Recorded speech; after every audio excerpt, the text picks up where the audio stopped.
very, very, yeah, depressed. Yeah, so this time my mom wrote to me and she said the immigration of Australia has arrived in the camp and maybe just keep on praying, maybe we are going to Australia.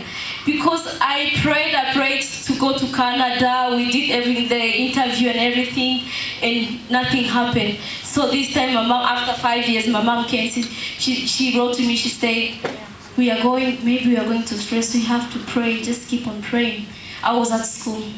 When I just read that letter, I just put it aside. I say, I can't pray anymore because I've been praying for going to Canada for these 5 years, nothing happened, so I'm not gonna do anything. Yeah, so after a few weeks, she wrote to me again, and when I went back in the camp, I said, Mom, I can't pray anymore.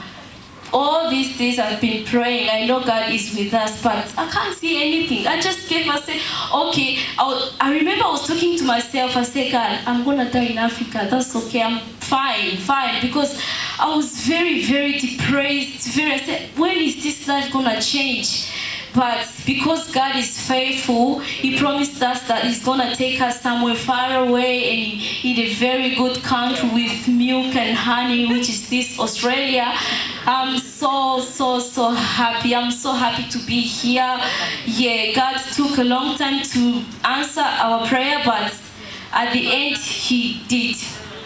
Yeah, so I'm so happy to be here, and I'm so happy to be in this church, especially. I have so many friends, they are very friendly. I'm just so happy. Thank you.